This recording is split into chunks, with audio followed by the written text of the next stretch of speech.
Hello everyone, कैसे हैं आप सभी लोग। फिर से मैं आपका स्वागत करता हूं। मैं कपिल धवन, डीएसपी केमिस्ट्री पे। देखिए, हम पढ़ रहे हैं हेलो एल्केन हेलो एरिन्स के बारे में। ये अपनी यूनिट नंबर 10 है। ठीक है। कुछ लोगों के मैंने कमेंट्स देखे थे, वो कह रहे थे कि सर हिंदी में पढ़ाओ, थोड़ा इंग्लिश में ना, मतलब इंग्लिश में एक थोड़ा कम करो, हिंदी में ज़्यादा पढ़ाओ। ठीक है, मैं उसको हिंदी में मैं आपको बहुत अच्छे से एक्सप्लेन कर दूंगा। कुछ लोगों की थी क्वेरीज कि नोट्स कैसे बनाएं, नोट्स वगैरह का, कि इतना टाइम दो कि नोट्स वगैरह बनाएं। देखिए, अगर हम नोट्स वगैरह बनाने लग गए तो फिर देखो, नोट्स आप बनाओ नो डाउट, लेकिन वीडियो को थोड़ा पॉज करके धीरे करके बनाओ। मैं जहाँ पर आपको बहुत ज़्यादा ज़रूरत होगी किसी चीज़ की, वहाँ पर मैं आपको अटेंशन पे करता हूँ, वहाँ पर मैं काफ़ी टाइम देता हूँ आपको। ठीक है, हर एक चीज़ को मैं समझा रहा हूँ, तो नोट्स आप बनाओ नो डाउट, आप बुक सामने रखो, जैसे वैसे मैं समझा रहा हूँ उसको आप वीडियो को वहाँ पर पॉज कर लो और जो आपको लिखना हो वहाँ से लिख लो। मैं दोनों पीडीएफ आपके सामने शो करता हूँ। ठीक है, अगर आपके पास बुक है तो बहुत अच्छी बात है, बुक में आप अंडरलाइन करो और जो आपको समझ में आता है उसको आप लिखते जाओ, अपने अकॉर्डिंग उसके नोट्स बनाते जाओ। उसके अलावा जो भी आपके डाउट्स होंगे, समझना ध्यान से मेरी बात को बहुत अच्छे से, उसके अलावा जो भी आपके डाउट्स होंगे उनको हम एक, ये पूरा चैप्टर कंप्लीट होते ही हम एक सेशन लेंगे, पूरा लाइव सेशन।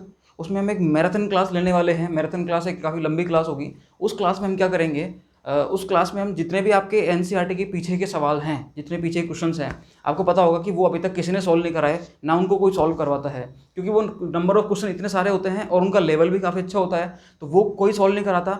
तो मैं चाहता हूँ कि वो सारे क्वेश्चंस मैं आपको सॉल्व कराऊँ। जितने क्वेश्चन आप खुद सॉल्व कर सकते हो सॉल्व करके रखना, जो नहीं आएंगे, आपके जो डाउट्स होंगे, मैं तो सारे वन बाय वन सारे क्वेश्चन सॉल्व कराने वाला हूँ। ठीक है, तो उससे ये फ़ायदा हो जाएगा आपको कि आपके दिमाग में सारी जो चैप्टर है ना, पूरा का पूरा ये नीट एंड क्लीन तरीके से बिल्कुल साफ हो जाएगा। ठीक है, क्यों हो जाएगा, क्योंकि आपने हर एक क्वेश्चन वहाँ से निकाला गया है। मैंने देखा था इसके एनसीईआरटी के क्वेश्चन मैंने काफ़ी बार देखे हैं कि यहाँ पर आपसे हर एक टॉपिक को डिस्कस कर रखा है और काफ़ी डिटेल में कर रखा है, उसका एक्सप्लेनेशन भी बहुत अच्छे से अगर आप दोगे तो ही आप उस क्वेश्चन को सॉल्व कर सकते हो। सही है, तो वो सारी चीज़ें मैं आपको सॉल्व कराऊंगा। तो जितने भी आपके डाउट्स होंगे, जितने आपके प्रॉब्लम्स हैं, आप चाहते हो कि सर थोड़ा सा ये किया जाए, थोड़ा सा ये मॉडिफिकेशंस हो, या फिर आप अपनी क्लासेस को इस तरीके से रखो तो ऐसा हो, तो आपके सारे सजेशंस, आपकी सारी जितने भी क्वेरीज, प्रॉब्लम्स, डाउट्स, वो सारी चीज़ें हम उस क्लास, लाइव क्लास लेकर उसको क्लियर करेंगे।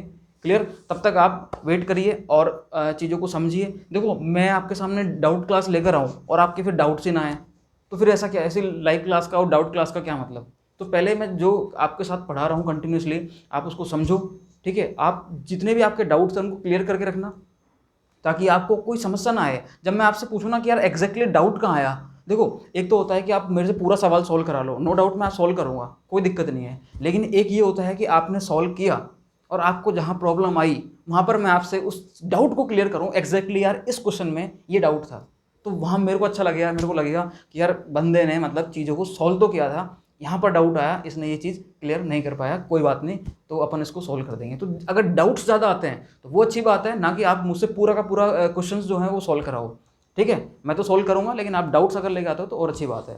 ओके, तो ये हो गया अपना जनरल। तो लाइव क्लास में जरूर आएँ और जितने भी डाउट्स हैं उनको पहले ही क्लियर करके रखें आप। अगर आप उसको क्लियर करके रखोगे तो आपको समस्या नहीं आएगी फिर। ठीक है, तो ठीक है, हम बाकी जो होगा हम देख लेंगे। आप कमेंट बॉक्स में और बताना कोई सजेशंस हो तो। वीडियो के स्टार्टिंग में मैं 1 मिनट लिया करूँगा, ताकि आपके जो कमेंट्स आते हैं तो उसके अकॉर्डिंग मैं उनका रिप्लाई कर सकूं। ठीक है, ओके। तो अब हम स्टार्ट करने जा रहे हैं वापस से अपना चैप्टर ये वाला। उसमें हम पढ़ रहे हैं स्टीरियोकेमिस्ट्री। तो लास्ट लेक्चर में मैंने आपको बताया था कि किरेलता क्या होता है।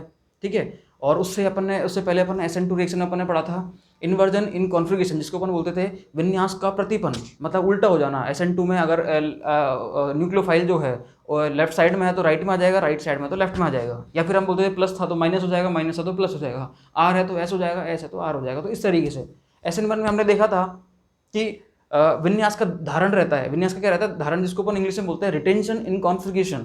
ठीक है, तो रिटेन रहता है उसका कॉन्फ़िगरेशन, उसका विन्यास एज इट इज रहता है, चेंज नहीं होता। राइट में है तो राइट में रहेगा, लेफ्ट में है तो लेफ्ट में रहेगा। न्यूक्लियोफाइल मतलब नाभिक स्नेही।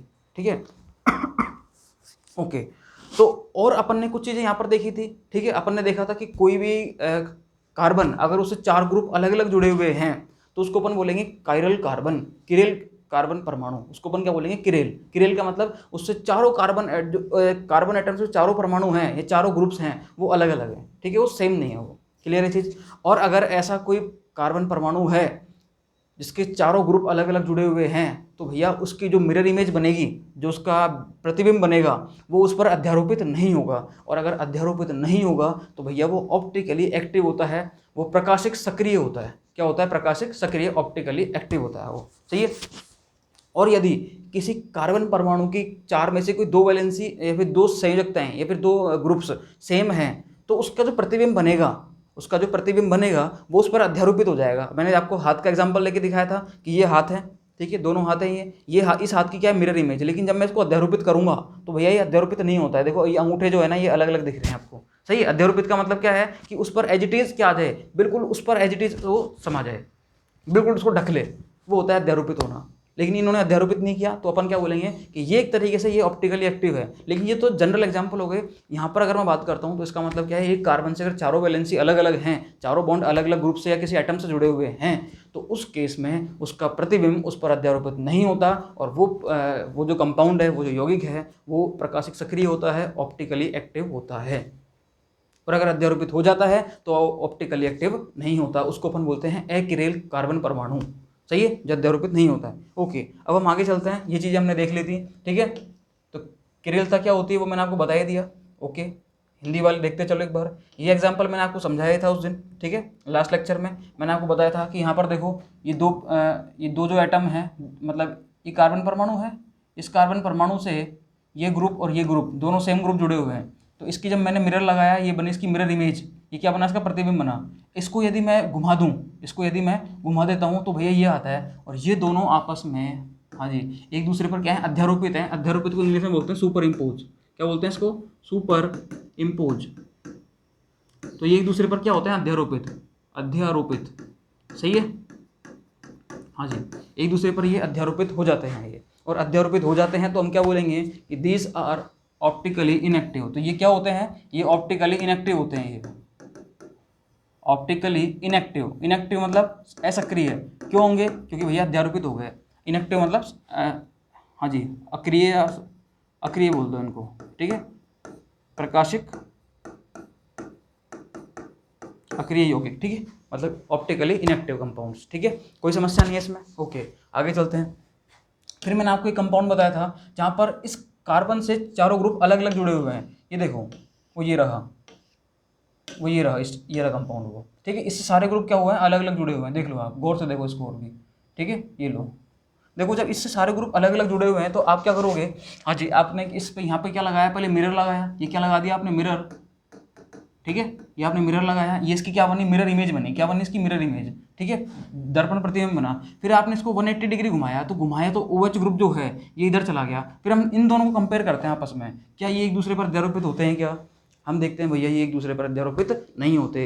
देखो, बार बार आप चीज़ों को ऐसे समझोगे या ऐसे दिमाग लगाओगे, समझ तो आपने लिया, अब आप दिमाग कैसे लगाओगे कि ये अध्यारोपित होगा या नहीं होगा, ये किरेल है या नहीं है, ये ऑप्टिकली एक्टिव है या नहीं है। आपको क्या करना है?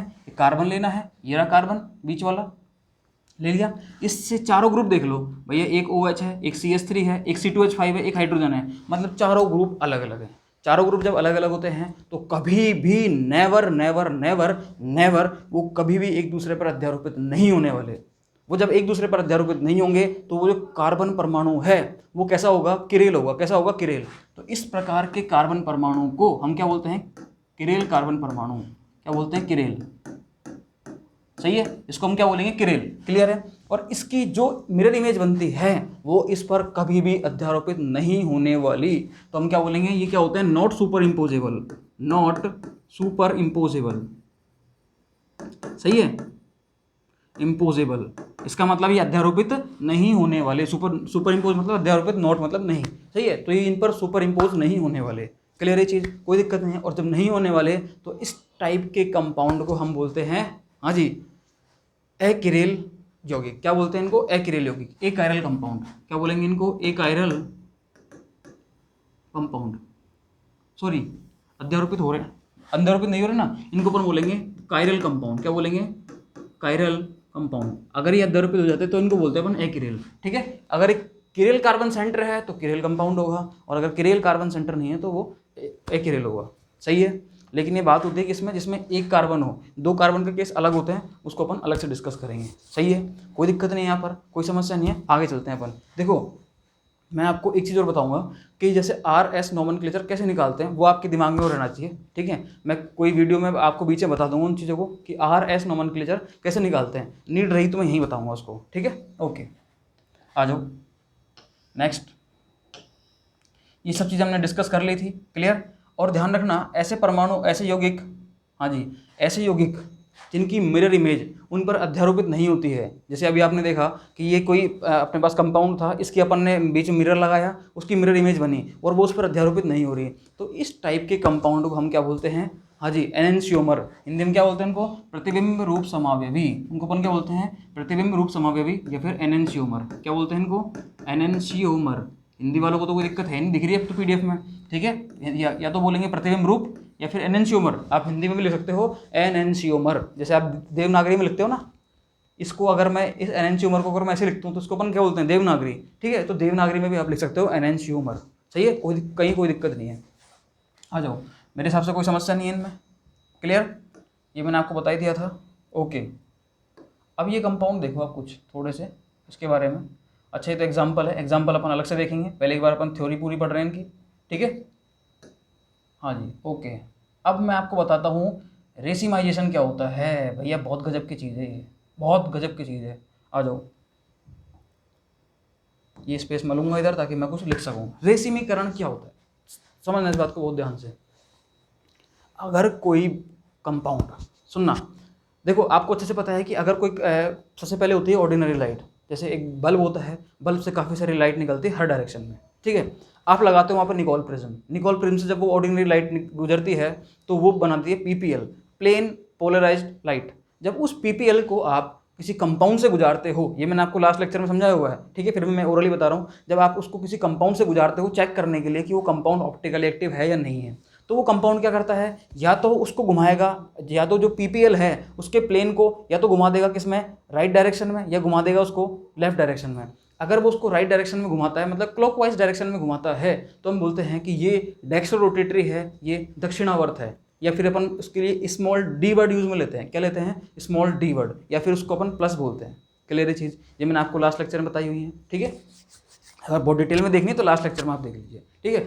वैसे ही अगर वो कंपाउंड उस पीपीएल को, उस प्लेन पोलराइज्ड लाइट को लेफ्ट डायरेक्शन में घुमा देता है, एंटी क्लॉकवाइज घुमा देता है, तो हम बोलते हैं उसको वामावर्त घूर्णक। क्या बोलते हैं, वामावर्त घूर्णक। और हम उसको बोलते हैं लिवो रोटेटरी, इंग्लिश में क्या बोलेंगे, लिवो रोटेटरी। उसके लिए हम शॉर्ट वर्ड यूज में लेते हैं स्मॉल एल या फिर माइनस का साइन। क्लियर है चीज़, ये मैंने आपको बता रखी है। अब देखो समझना सीखो बहुत ध्यान से, मतलब कोई कंपाउंड या तो उसको राइट में घुमा सकता है, या फिर उसको किसको, पीपीएल को, या तो राइट में घुमा सकता है या फिर लेफ्ट में घुमा सकता है, क्लॉकवाइज या एंटी क्लॉकवाइज। अगर कोई कंपाउंड ऐसा हो, सुनना, जिसमें 50% तो वो घुमा रहा है कहाँ पर, लेफ्ट क्लॉकवाइज, और 50% घुमा रहा है लेफ्ट साइड, मतलब एंटी क्लॉकवाइज। अगर कोई कंपाउंड पीपीएल को, प्लेन पोलराइज्ड लाइट को, हाँ जी, 50% कंपाउंड तो घुमा रहे हैं कहाँ पर, राइट डायरेक्शन में, 50% घुमा रहे हैं लेफ्ट डायरेक्शन में, मतलब उसमें 50% तो प्रेजेंट है डी और 50% प्रेजेंट है एल, तो उस कंपाउंड को हम क्या बोलेंगे, या फिर उस मिक्सचर को हम क्या बोलेंगे, रेसेमिक मिक्सचर। क्या बोलेंगे, रेसेमिक मिक्सचर। सुनना भैया कैसे, सुनना भैया ध्यान से बहुत। कोई कंपाउंड, कोई अपने पास बीकर है, इस बीकर में कोई कंपाउंड पड़ा हुआ है, ठीक है, कोई भी कंपाउंड है इसमें।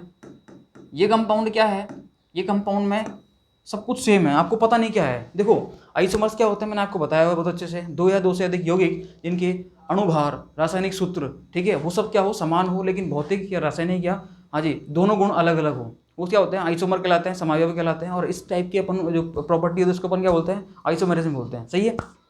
इंग्लिश वालों के लिए भी मैं आपको बता देता हूँ, टू और more than two compounds having same molecular formula and same molecular weight but having different physical और केमिकल प्रॉपर्टीज और both properties are known as the isomer and this phenomena is known as the isomerism. ये आपको अच्छे से पता है कि इनकी क्या है, स्ट्रक्चर जो होती है, इनका अणुभार जो होता है, मोलिकुलर वेट वो सेम होता है, सही है, लेकिन इनकी कुछ प्रॉपर्टीज अलग अलग होती है। जैसे अगर मैं इसकी बात करता हूँ, जो कंपाउंड्स, एक मिनट, ओके, जो कंपाउंड्स कैसे होते हैं, आइसोमर्स होते हैं, ये आइसोमर्स ही होते हैं, डी और एल, ठीक है। अगर कोई कंपाउंड जो है उसमें 50% तो रखा हुआ है डी और 50% रखा हुआ है एल, थोड़ा सा मैं इसको ऐसे लिख देता हूँ,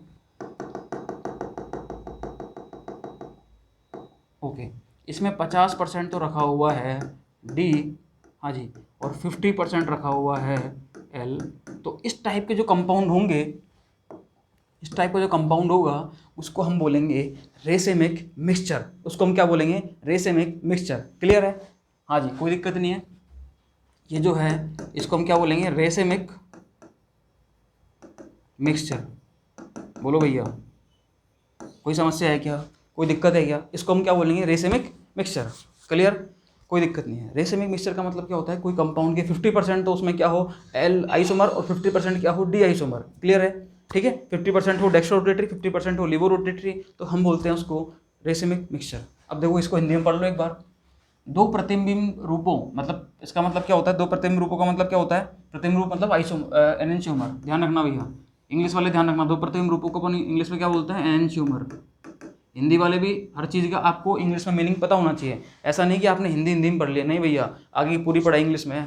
ध्यान रखना इस चीज़ का आप। ठीक है, अच्छी चीज़ें, अच्छी बुक जितनी भी होती हैं, बड़ी बड़ी रेफरेंस बुक जो होंगी जिनको आप हायर एजुकेशन के लिए काम में लोगे, वो सारी इंग्लिश में आती हैं। तो आप हिंदी के पीछे मत पढ़ना बिल्कुल कि आप तो प्योर हिंदी मीडियम से हो, दिमाग से निकालो इस चीज़ को। दो प्रतिबिंब रूपों मतलब आइसोमर्स के समान अनुपात में मिश्रण का अध्रुवण घूर्णन शून्य होगा। क्या होगा? शून्य। देखो, अगर कोई कंपाउंड है जो 50% तो पीपीएल को घुमा रहा है, कहाँ पर? क्लॉकवाइज डायरेक्शन में। 50% घुमा रहा है एंटी क्लॉकवाइज डायरेक्शन में, तो भैया उसका जो नेट रोटेशन होगा, मतलब नेट रोटेशन मतलब हाँ जी ध्रुवण घूर्णन, क्या होगा? ध्रुवण घूर्णन। नेट का मतलब कंप्लीट, वो क्या हो जाएगा? शून्य हो जाएगा। क्या हो जाएगा? जीरो। क्योंकि 50% तो क्या घुमा दिया? क्लॉकवाइज। 50% क्या घुमा दिया? Anti clockwise. इसका मतलब क्या हो जाएगा? ध्रुवण घूर्णन क्या हो जाएगा इसका? शून्य, जीरो। सही है, क्योंकि एक समावयवी के द्वारा उत्पन्न घूर्णन को दूसरा समावयवी निरस्त कर देगा। सही है बात है, कोई दिक्कत नहीं है। क्योंकि एक अगर क्लॉकवाइज घुमा रहा है तो एंटी क्लॉकवाइज घुमाएगा। और मैंने आपको बता दिया कि डी और एल में सिर्फ और सिर्फ डायरेक्शन का अंतर होता है, बाकी कोई अंतर नहीं होता। ठीक है? कैसे? कि अगर ये क्लॉकवाइज में 20 डिग्री पर घुमा रहा है तो एल आइसोमर उस पीपीएल को हाँ जी 20 डिग्री पर ही घुमाएगा, लेकिन उसके अपोजिट डायरेक्शन में। ये क्लॉकवाइज तो ये एंटी क्लॉकवाइज, बस इतना सा फर्क होता है। ठीक है? तो इसको क्या कर देते हैं आपस में? निरस्त कर देते हैं, कैंसिल आउट कर देते हैं ये। ठीक है? इस प्रकार के मिश्रण को हम क्या बोलते हैं? रेसेमिक मिश्रण या फिर रेसेमिक अशांतकरण। अशांतरण क्या बोलते हैं? रेसेमिक मिक्सचर या फिर अशांतरण। अशांतरण अब समझ लो इसको। ठीक है? अशांतरण मतलब बढ़िया, मस्त, कोई दिक्कत नहीं है। ठीक है? आप तो इसको ध्यान रखना, रेसेमिक मिक्सचर बोलते हैं इसको। ये सवाल उठ जाएगा ये। ठीक है? Racemic mixture. इंग्लिश वाले इधर देख लो, racemic mixture. Don't worry, English वालों के लिए पूरी पीडीएफ दिखाऊंगा अभी। ठीक है? रेसेमिक अशांतरण कहते हैं एक रेसेमिक मिश्रण को उसके समान, उसके नाम से पूर्व डी एल अथवा प्लस माइनस पूर्वलग्न लगाकर प्रदर्शित करते हैं। मैंने आपको बता दिया, या तो आप उसको पूरा नाम बोल दो। हाँ जी, उसको पूरा नाम क्या बोल सकते हो आप? या तो उसके लिए बोल दो डी, या फिर बोल दो प्लस, या फिर पूरा नाम लिखना चाहो तो डेक्स्ट्रो रोटेटरी। क्या बोलते हैं उसको? Dextrorotatory. सही है? या फिर जैसे अगर आप वो एल आता है तो एल के लिए आप क्या करोगे? या तो बोलोगे आप हाँ जी, ये तो बोलोगे एल, या बोलोगे माइनस, या फिर आप बोल सकते हो लीवो रोटेटरी। लीवो रोटेटरी। सही है? हिंदी वाले देख लो, डी बोलोगे या प्लस बोलोगे या फिर बोलोगे दक्षिणावर्त। क्या बोलोगे? दक्षिणावर्त।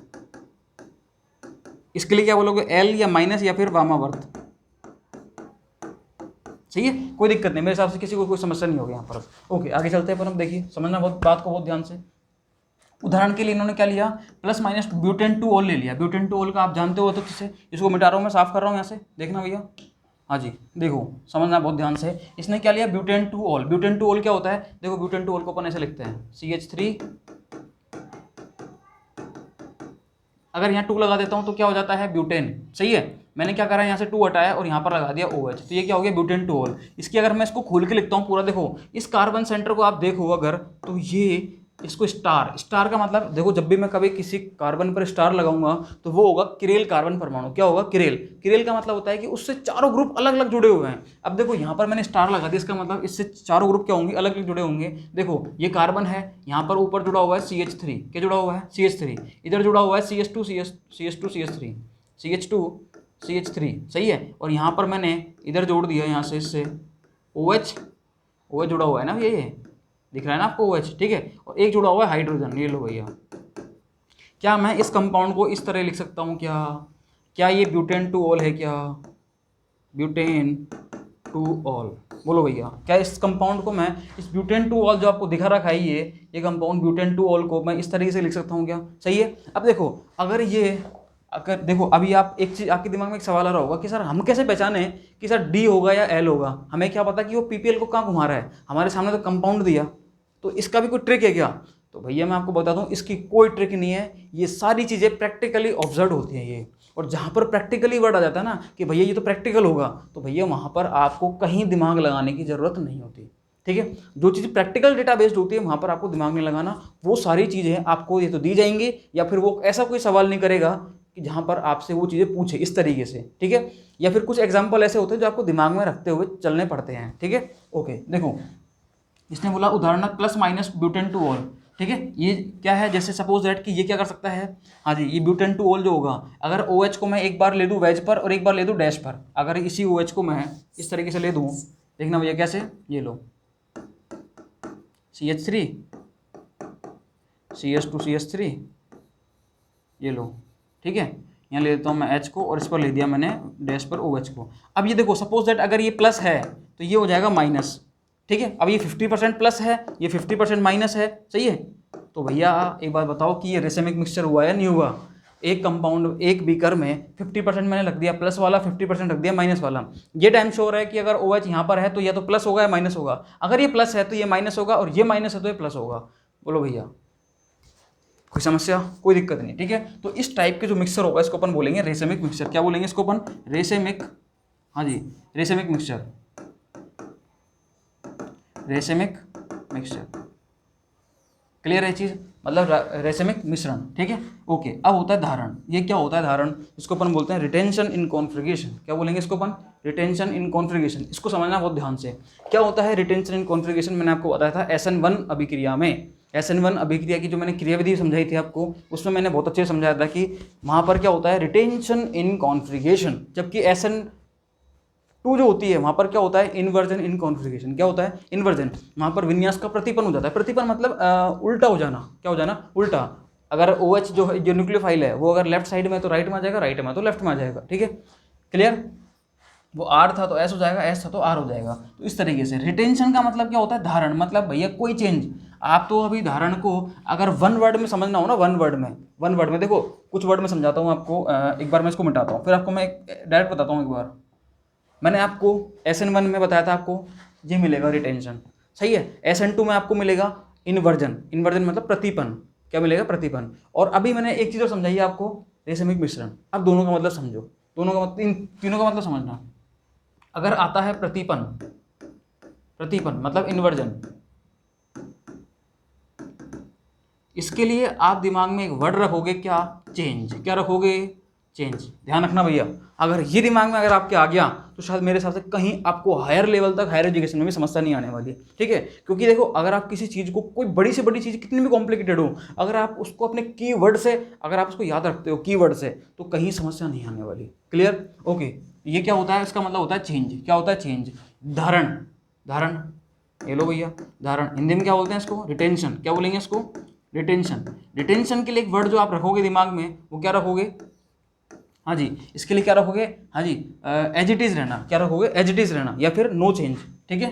No change. क्लियर है? कोई समस्या? क्लियर? कोई दिक्कत नहीं है। एक आता है रेसेमिक मिक्सचर या रेसेमाइजेशन, रेसेमिक मिश्रण, सही है। रेसेमिक मिश्रण या फिर क्या बोलोगे? Racemic mixture. इसके लिए आप क्या रखोगे कि भैया 50% D and 50% L plus 50% L, ये तो D रख दो और 50% क्या हो गया? L। तो इस तरीके से आपको कुछ कीवर्ड्स दिमाग में रखते हुए चलने हैं, कहीं कोई दिक्कत नहीं आने वाली। आपकी केमिस्ट्री बहुत ज़्यादा स्ट्रॉन्ग हो जाएगी। और आप क्या, मेन बात क्या है कि नीट और IIT में आपको कोई समस्या नहीं आने वाली फिर, क्योंकि ये जो कीवर्ड्स है ना ये आगे जाके क्या करते हैं, बहुत आपको दिमाग खराब करेंगे आपके, ठीक है। बताऊँ कैसे करेंगे? जब क्वेश्चन सोल्व करोगे ना, जब आपको पता चल जाएगा कि कैसे दिमाग खराब करते हैं ये, ठीक है। लेकिन वैसे नहीं, अब तो नहीं करने चाहिए। रिटेंशन का मतलब मैंने आपको समझा दिया। देखो एक बार इसको पढ़ लेते हैं अपन। रिटेंशन SN1 में अपन ने शायद बहुत अच्छे से पढ़ा है इसको। क्लियर? ओके। रासायनिक अभिक्रिया अथवा रूपांतरण के समय, रूपांतरण मतलब चेंजमेंट के समय, ठीक है, असममित केंद्र के आबंधों की त्रिविम विन्यास की अखंडता बने रहने के को धारण कहते हैं। देखो मतलब क्या होता है, कोई केमिकल रिएक्शन है, कोई क्या है केमिकल रिएक्शन, उसमें यदि जो कार्बन परमाणु के साथ जितने भी एटम लगे हुए हैं उनके विन्यास, उनका जो कॉन्फ़िगरेशन है, इंग्लिश वाले भी समझना चाहिए बहुत ध्यान से, ध्यान रखना भैया कि किसी भी केमिकल रिएक्शन के दौरान कोई भी रिएक्शन चल रही है उसमें यदि कार्बन परमाणु से जितने भी ग्रुप लगे हुए हैं, कितने होंगे, चारों ग्रुप, यदि रिएक्शन से पहले और रिएक्शन के बाद उनका विन्यास, उनका कॉन्फ़िगरेशन, विन्यास मतलब कॉन्फ़िगरेशन अगर सेम रहता है, क्या रहता है, सेम, उनमें कोई चेंज नहीं होता, तो भैया ध्यान रखना उनको हम क्या बोलेंगे, धारण बोलेंगे। क्या बोलेंगे, धारण, विन्यास का धारण। विन्यास का धारण मतलब रिटेंशन इन कॉन्फ़िगरेशन, इंग्लिश वाले इधर देख लो, रिटेंशन इन कॉन्फ़िगरेशन, सही है, उसको अपन क्या बोलेंगे, विन्यास का धारण। क्लियर है, यही बोला है रासायनिक अभिक्रिया अथवा रूपांतरण के समय एक सममित केंद्र, असममित केंद्र, असममित का मतलब चारों परमाणु अलग अलग हो, चारों जो बॉन्ड लगे हुए हैं कार्बन के, ठीक है, उसकी चारों वैलेंसी अलग अलग हो बिल्कुल, ठीक है, असममित केंद्र के आबंधों को त्रिविम विन्यास, त्रिविम विन्यास का मतलब भैया उनकी स्टीरियोकेमिस्ट्री क्या है कि वो 3D में कैसे अरेंज है वो, ठीक है, त्रिविम विन्यास की अखंडता बने रहने, मतलब एज इट इज बने रहने, अखंड है बिल्कुल, वो चेंज नहीं हो रहा, उनके अखंडता बने रहने के विन्यास को अपन क्या बोलते हैं, विन्यास का धारण, ठीक है, रिटेंशन इन कॉन्फ़िगरेशन। क्लियर है चीज, आप क्या रखोगे, नो चेंज या फिर एज इट इज या फिर सेम टू सेम। क्लियर, वही क्या होता है, धारण होता है। आ जाओ आगे, सामान्यतः किसी अभिक्रिया के दौरान यदि त्रिविम केंद्र से आबंधित कोई बंध नहीं टूटता तो उत्पाद में त्रिविम केंद्र के चारों ओर समूह का वही विन्यास होगा जैसा कि अभिक्रिया में था। अब ऑब्वियसली बात है, इसने एक बात क्या बोली, अगर किसी केमिकल रिएक्शन में कोई बॉन्ड नहीं टूट रहा है स्टीरियोकेमिस्ट्री वाला, तो कहाँ से चेंज होगी उसकी स्टीरियोकेमिस्ट्री, कोई ऐसा बॉन्ड नहीं टूट रहा जो कि जहाँ पर स्टीरियोकेमिस्ट्री उसकी चेंज हो सके, उसका त्रिविम रसायन, उसका जो 3D अरेंजमेंट है, 3D विन्यास है, वही अगर चेंज नहीं हो रहा या फिर उसका कोई बॉन्ड नहीं टूट रहा तो कहाँ से उसमें चेंज आएगा, सही है, तो वहाँ पर क्या रहेगा, हमेशा धारण ही रहेगा, ठीक है। ऐसी अभिक्रिया विन्यास के धारण के साथ संपन्न होती है, धारण मतलब वो रिटेंशन के साथ संपन्न होती हैं, मतलब वहाँ पर रिटेंशन हमेशा रहता है, कोई चेंजमेंट नहीं होता। एग्जाम्पल के लिए उस अभिक्रिया पर विचार करें जिसमें -2 मिथाइल ब्यूटेनॉल को सांद्र हाइड्रोक्लोरिक अम्ल के साथ गर्म किया जाता है, मतलब 2 मिथाइल ब्यूटेनॉल लिया इन्होंने, ये रहा, इसको कंसनट्रेटेड HCl के साथ ही क्या कर रहे हैं, गर्म कर रहे हैं। ये आ जाओ, हम भी गर्म कर देते हैं, लगा देते नीचे आग इसके, आ जाओ देखो, हाँ जी, ये है, देखो इधर क्या है, ये कार्बन परमाणु, इस कार्बन परमाणु को हम देखें तो देखो एक तो है यहाँ पर इथाइल, एक है यहाँ पर मिथाइल, एक है हाइड्रोजन और एक ये पूरा का पूरा ग्रुप है। तो आप देख रहे हो इधर क्या कर रहे हो, आप देख रहे हो कि चारों कार्बन परमाणु क्या है, अलग अलग है, सही है, सही बात है या नहीं है, चारों जो ग्रुप हैं इस कार्बन परमाणु के अलग अलग हैं, तो क्या मैं यहाँ पे स्टार लगा सकता हूँ, क्या, बिल्कुल लगा सकता हूँ। अब होगा क्या, देखो ये 1 डिग्री कार्बन, ये क्या है, 1 डिग्री है, 1 डिग्री, हाँ जी, अल्कोहल, सही है, 1 डिग्री अल्कोहल, इसकी रिएक्शन किससे कराई, HCl से कराई, और बना क्या, ये बना, क्या बना, ये बना, सही है। ये बोल रहा है कि ये था माइनस, ये क्या था, माइनस का मतलब लीवो रोटेटरी हो गया, या इसको मैं L बोल सकता हूँ। यहाँ पर क्या आ गया, ये बन गया प्लस, ये क्या बन गया, प्लस का मतलब मैं क्या बोल सकता हूँ इसको, D। क्लियर है, कोई दिक्कत नहीं है। अब क्या बोल रहा है, यह ध्यान देना इंपॉर्टेंट है, मतलब महत्वपूर्ण है कि अभिक्रियक मतलब रिएक्टेंट और उत्पाद मतलब प्रोडक्ट में असममित केंद्र समान है, सही है, असममित केंद्र क्या समान। देखो यहाँ पर भी ये कार्बन परमाणु है, ये कार्बन परमाणु है, ये CH3 है, वही CH3 है, डैश पर है, ये हाइड्रोजन वेज पर है, ये CH2OH है, मतलब ये वाला ग्रुप वेज पर था, वेज पर, देखो वेज इसको बोलते हैं जहाँ पर ये ब्लैक सा दिखता है, और डैश लाइन से जो होती है उसको अपन बोलते हैं डैश, क्या बोलेंगे, डैश, ठीक है। CH2CH3 प्लेन में है, कोई दिक्कत है, कोई समस्या किसी को भी नहीं है। अब समझना है इस बात को बहुत ध्यान से, किंतु उत्पाद में ध्रुवण घूर्णक का चिन्ह बदल गया है, क्योंकि दो भिन्न यौगिकों का विन्यास असममित केंद्र पर एक समान होने पर भी ध्रुवण घूर्णक भिन्न हो सकता है। भैया देखो, तो ये कुछ नहीं कह सकते अपन कि भैया इसका अगर माइनस है तो इसका आप माइनस ही रखोगे, इसका प्लस भी हो सकता है, क्या हो सकता है, इसका प्लस भी हो सकता है। तो ये कुछ डिपेंड करता है, ये चीज़ें जो होती हैं, ये चीज़ें प्रैक्टिकली ऑब्जर्व होती हैं। तो मैंने आपको पहले ही बता दिया कि जहाँ पर कोई ऐसी चीज़ आता है ना कि प्रैक्टिकली ऑब्जर्व हो, तो वो आपसे फिर ऐसे एग्जाम्पल तो आपसे नहीं पूछेगा, कंसेप्ट पूछ सकता है कि बताओ लीवो रोटेटरी क्या होता है, डेक्स रोटेटरी क्या होता है, रेसिमिक मिक्सचर क्या होते हैं, कौन किसको कहाँ घुमाएगा, रिटेंशन क्या होता है, ठीक है, और इन्वर्जन क्या होते हैं। तो ये चीज़ें आपसे पूछ सकता है वो, जैसे इधर रखे हैं कि ये क्या होता है, प्रतिलोमन, धारण क्या होता है, रेसिमीकरण क्या होता है, ठीक है, कोई दिक्कत नहीं है। एक दक्षिण ध्रुवण घूर्णक जबकि दूसरा वाम घूर्णक, मतलब एक तो डेक्स रोटेटरी हो सकता है तो जबकि दूसरा लीवो रोटेटरी हो सकता है, ठीक है, तो कुछ भी हो सकता है यहाँ पर, ओके। तो ये चीज़ें प्रैक्टिकली ऑब्जर्व होती हैं, तो आपको ज़्यादा दिमाग लगाने की ज़रूरत इनमें नहीं है, ओके। आ जाओ, ये 3 वर्ड जो है इनका मीनिंग एक बार समझ लो फटाफट, वैसे मैंने सब कुछ बता दिया। प्रतिलोमन का मतलब इन्वर्जन। प्रतिलोमन दिमाग अगर ये दिखे ना आपको वर्ड प्रतिलोमन, या फिर इसको अपन ये भी बोलते हैं प्रतिपन भी। इंग्लिश में क्या बोलते हैं इसको? इन्वर्जन। क्या बोलते हैं इसको? इन्वर्जन। इन्वर्जन बोलते हैं इसको, ठीक है। जब भी आपके सामने ये वर्ड आए तो आपके दिमाग में क्या आना चाहिए? SN2 reaction. धारण की बात करता हूँ, धारण मतलब हाँ जी रिटेंशन। क्या बोलते हैं? रिटेंशन। रिटेंशन वर्ड आते ही आपके दिमाग में क्या आना चाहिए? SN1 reaction. क्या आना चाहिए? SN1। SN1 आता है तो धारण आएगा, SN2 आता है तो इन्वर्जन आएगा या फिर प्रतिलोमन आएगा, ठीक है, कोई दिक्कत नहीं है। और रेसिमिक मैंने आपको बता ही दिया, 50% D 50% L। क्लियर? अब देखो समझ आ यह बात बहुत ध्यान से। जब असममित कार्बन परमाणु से जुड़ा कोई बंध टूटता है, जब असममित कार्बन परमाणु से जुड़ा कोई बंध टूटता है, जैसे ये से अपन वाई को तोड़ देंगे या फिर किसी को तोड़ देंगे, जैसे ये है। अच्छा इन्होंने यहाँ पर लिया है क्या? ये देखो ये असममित कार्बन परमाणु है, इससे अगर अपन इस बॉन्ड को तोड़ रहे हैं, इस बॉन्ड को, सही है, देखो हाँ जी टूटता है, तो असममित कार्बन परमाणु पर किसी अभिक्रिया के 3 प्रकार के परिणाम होते हैं, ठीक है। 3 प्रकार के परिणाम कैसे होंगे? जैसे ये है, या तो ये जो x था ये पहले कहाँ पर है? लेफ्ट साइड में, ये तो आ जाए राइट साइड में। कहाँ आ जाइए? लेफ्ट की जगह आ जाए राइट साइड में। देखो कहाँ आ गया? राइट में आ गया। या फिर लेफ्ट में है, लेफ्ट में ही रहे, सही है। देखो समझना इस चीज़ को बहुत ध्यान से, लेफ्ट में था राइट में आ गया, लेफ्ट में था लेफ्ट में रहा। अब इसको अगर आप केमिस्ट्री में लाके देखो, ये तो मैंने लेफ्ट राइट बोल दिया, लेकिन आपके काम की बात क्या है? केमिस्ट्री का अगर साइंस में बात करूँ मैं, साइंटिफिक लैंग्वेज, तो क्या होगा? अगर ये लेफ्ट में है और लेफ्ट में ही है, बाद में भी रिएक्टेंट में भी लेफ्ट में है, यहाँ पर भी लेफ्ट में, इसका मतलब सपोज दैट कि अगर ये प्लस है तो ये भी कैसा है? प्लस है। मतलब यहाँ से जब यहाँ आ रहा है तो मैं ये बोल सकता हूँ क्या कि ये कैसा हो रहा है? रिटेंशन। क्या हो रहा है यहाँ पर? रिटेंशन। हिंदी में बोलो तो धारण, क्योंकि मैंने आपको बताया था कि यहाँ पर कोई चेंज नहीं हो रहा। यहाँ पर क्या नहीं हो रहा? कोई चेंज नहीं हो रहा। और जब चेंज नहीं हो रहा तो मैं क्या बोलूँगा? धारण। इधर बात करता हूँ कि भैया हेलोजन जो X जो है ये अब कहाँ आ गया? ये Y ग्रुप जब आया तो यहाँ पर ये राइट में आ गया। जब राइट में आया तो मैं क्या बोल सकता हूँ यहाँ पे? इसके लिए मैं बोल सकता हूँ, क्या के लिए क्या बोल सकता हूँ यहाँ पर? इन्वर्जन। क्या बोल सकता हूँ? इन्वर्जन। सही है। इन्वर्जन मतलब हाँ जी प्रतिलोमन, प्रतिलोपन या फिर प्रतिपन। इन्वर्जन हो गया, चेंज हो गया।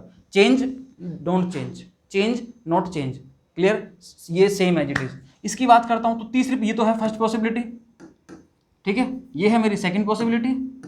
और थर्ड पॉसिबिलिटी में अगर बात करता हूं तो वाई जो है, वाई वो 50% तो आ रहा है इस केस में, 50% जा रहा है इस केस में, मतलब दोनों बन रहे हैं। 50% जा रहा है डी में, 50% जा रहा है एल में, तो मैं इसको क्या बोलूँगा? भैया रेसिमिक मिक्सचर बन गया। क्या बन गया? रेसिमिक मिक्सचर बन गया। बोलो भैया तीनों पॉसिबिलिटी समझ में आई या नहीं आई? कोई रिएक्शन है उसमें अगर किसी ग्रुप का अगर कॉन्फ़िगरेशन चेंज हो रहा है तो भैया आपके दिमाग में आनी चाहिए SN2 रिएक्शन। वहाँ पर क्या होता है? चेंज होता है, मतलब इन्वर्जन होता है। अगर वहाँ पर कोई ग्रुप की जो स्टीरियोकेमिस्ट्री है वो लेफ्ट में है तो लेफ्ट में रह रहा है, राइट में है तो राइट में रह रहा है, ये लो तो हम बोलेंगे रिटेंशन, मतलब धारण। तो यहाँ पर आपको दिमाग में आनी चाहिए कौन सी? SN1 reaction. यहाँ आनी चाहिए आपको SN2 रिएक्शन। इधर भैया दोनों बन रहे हैं, देखो 50% क्या भी बन रहा है, ये लोग क्या है मतलब ए भी बन रहा है और ये दूसरा वाला बन रहा है, सही है। इसका मतलब क्या हो गया? यहाँ पर यहाँ बनेगा रेसिमिक मिक्सचर। क्लियर है? कोई समस्या नहीं किसी को भी? ओके आगे चलते हैं। हाँ जी, यदि केवल यौगिक क्या प्राप्त होता है तो इसे विन्यास का धारण कहते हैं। समझा दिया मैंने बहुत अच्छे से, ठीक है। नोट करें कि क्या में विन्यास सुरक्षित रहता है, ये सुरक्षित है बिल्कुल, जहाँ पर था वहीं है। अरे भैया आपको क्या है, देखो समझना भैया, बहुत ध्यान से देखना इसको एक बार, ठीक है। यदि केवल यौगिक क्या प्राप्त होता है तो इसे विन्यास का धारण कहते हैं। ये लो भैया, यहाँ पर विन्यास सुरक्षित रह रहा है, लेफ्ट में है तो लेफ्ट में ही है। यदि केवल क्षय प्राप्त होता है तो इसे विन्यास का धारण प्रतिलोमन कहते हैं। क्षय मतलब ये वाला, ठीक है। प्रतिलोपन कहते हैं मतलब इन्वर्जन, सही है। विन्यास प्रतिलोम हो गया है, उल्टा हो गया है, ठीक है। और अगर बात करें इसकी तो यहाँ पर रेसिमिक मिक्सचर बन गया है, आगे यही बोलने वाला है ये, ठीक है। यदि दोनों यौगिक क्षय और क्षय का मिश्रण 50-50 अनुपात में प्राप्त होता है तो इस प्रक्रिया को हम रेसिमीकरण कहते हैं। उत्पाद ध्रुवण गुणक नहीं होगा, मतलब ऑप्टिकली एक्टिव नहीं होगा। और इस केस में 50% क्या बनता है? डी, 50% एल, क्योंकि एक समय में समतल ध्रुवित प्रकाश को, मतलब पीपीएल को, ध्यान रखना इसको क्या बोलते हैं? पीपीएल, प्लेन पोलराइज्ड लाइट, बता रखा है मैंने कैसे बनती है ये, को दूसरे से विपरीत दिशा में उन्नत करेगा, सही है। ओके, अभी आगे इसने दे रखा है कि अब आइए अब हम SN1 व SN2 क्रिया विधियों का ध्रुवण गुणक एल की लैडो लेकर पुनरावलोकन करें। तो इसको अपन देखेंगे नेक्स्ट क्लास में। एक बार मैं इंग्लिश मीडियम वालों के लिए PDF दिखा देता हूँ, आओ भैया। हाँ जी देखो समझना इसको बहुत ध्यान से, इंग्लिश मीडियम वालों के लिए समझते चलो एक बार फटाफट। यहाँ तक मैंने आपको बता दिया था, ये सारी चीज़ें अपने दिमाग में आई गई थी सारी चीज़ें, ठीक है। ओके, काम की बात थी वो ये रही, यहाँ से देखो, इधर से देखना अब।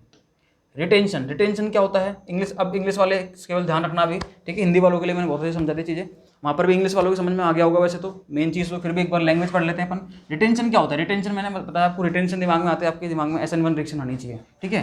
Retention is nothing, retention of configuration is the preservation of the spatial arrangement. Spatial मतलब मैंने आपको बता रखा है, इसका मतलब क्या होता है? 3D अरेंजमेंट ही होता है। क्या होता है? 3D arrangement of bonds to an asymmetric center during the chemical reaction of transformation. मतलब जब रिएक्शन होती है तो वहाँ पर क्या होता है, जो एसिमेट्रिक कार्बन होता है उस पर जो ग्रुप लगा है उसका विन्यास क्या होता है, चेंज हो जाए तो हम क्या बोलेंगे वहाँ पर, तो चेंज ना हो तो हम क्या बोलेंगे, retention in configuration. In general if during a reaction no bond to the stereo center is broken, कोई बॉन्ड नहीं हो रहा, तो वहां पर तो ऑब्वियसली बात है कि सेम जनरल कॉन्फ़िगरेशन रहने वाला है ऑफ ग्रुप्स का around the stereo centre as that the reactant, जो रिएक्टेंट में था एज इट इज रहने वाला है। Such a reaction is said to be proceed with retention of configuration. सही है, इस टाइप की रिएक्शन किस तरह से होती है? Proceed retention with configuration. Consider as an, ये एग्जांपल ले लिया इन्होंने, मैंने आपको समझाया था ये वाली चीज़। यहाँ पर इस ये जो कार्बन है एसिमेट्रिक कार्बन, ये बॉन्ड टूट ही नहीं रहा इनमें से कोई सा भी, तो ये एज इट इज रहेगा, ठीक है। लेकिन ध्यान रखना, ये जो होती हैं कुछ चीज़ें प्रैक्टिकली ऑब्जर्व होती हैं, तो हम ये भी नहीं कह सकते कि माइनस है तो माइनस रहेगा, प्लस है तो प्लस रहेगा। Totally depend on the practical observation. सही है, तो प्रैक्टिकल ऑब्जर्वेशन जब भी आ जाता है तो मैं बोल देता हूँ, ये केमिस्ट्री बोल देती है कि भैया यहाँ पर आपको चीज़ें याद नहीं रखनी, आपको तो केवल कंसेप्ट समझना है, ठीक है। ओके, नेक्स्ट देखो, it is important to note that configuration as asymmetric carbon atom, हाँ जी, centre the reactant and product is same but the sign of optical rotation has changed in the product. This is so because two different compound with the same configuration at asymmetric center may have different optical rotation. One may be doxorotatory और one may be while may other, हाँ जी, other में भी लिवोरोटेटरी। मतलब क्या होता है, कोई compound है, ठीक है, अगर उसमें कोई ऐसा कंपाउंड बन रहा है या तो वो लिवो हो सकता है या फिर क्या हो सकता है, डेक्स्ट्रोरोटेटरी हो सकता है, कोई जरूरी नहीं है वाली चीज़ें, ठीक है। तो वही चीज़ बोली गई है यहाँ पर। इन्वर्जन की बात करते हैं अपन। देखो अब यहाँ पर कुछ 3 बातें लिए, इन्वर्जन, रिटेंशन एंड रेसिमाइजेशन, वो मैंने आपको बता ही दिया। इन्वर्जन मतलब ध्यान रखना भैया, इन्वर्जन के लिए मैंने आपको बताया था अभी कि अगर ग्रुप जहाँ पर है वहीं रहे, ग्रुप अगर जहाँ पर है वहीं रहे, एज इट इज रहे, एक्स से लेफ्ट में था लेफ्ट में रहे, तो उसको अपन क्या बोलेंगे, रिटेंशन। इसको बोलेंगे इन्वर्जन। यहाँ पर क्या हो गया, चेंज हो गया, देखो इधर आ गया, लेफ्ट में, सॉरी लेफ्ट में था राइट में आ गया, इधर दोनों बन रहे हैं ए और बी, तो इसको अपन क्या बोलेंगे, racemic mixture, racemic mixture. Clear है, कोई समस्या नहीं है। ओके, नेक्स्ट ये बताई दिया इसने, if A is the only compound obtain the process is called retention configuration, ठीक है। बी की बात करते हैं तो कंपाउंड यहाँ पर इन्वर्ट हो जाता है, और सी की बात करते हैं तो यहाँ पर ए और बी दोनों मिलते हैं इधर। क्लियर, उसके बाद वापस से वही लेट, हम SN1 और SN2 के बारे में बात करेंगे नेक्स्ट लेक्चर में, ठीक है। तो किसी को डाउट हो तो प्लीज़ कमेंट करके जरूर बताएं। मैंने आपको यहाँ पर आज 3 जो इंपॉर्टेंट वर्ड्स हैं उनका मीनिंग समझा दिया, इन्वर्जन, रिटेंशन और रेसिमाइजेशन। इन्वर्जन SN1 SN2 में काम में आता है, रिटेंशन SN1 में काम में आता है, रेसिमाइजेशन उसका कोई पता नहीं है, वो कहीं पर भी हो सकता है, ठीक है। ओके, तो प्लीज़ नेक्स्ट लेक्चर के लिए आप वेट किए, नेक्स्ट लेक्चर में अपन पढ़ेंगे आगे की चीज़ें कि उसको अपन कैसे समझेंगे और भी, ठीक है, एग्जाम्पल के साथ। Okay, thank you so much.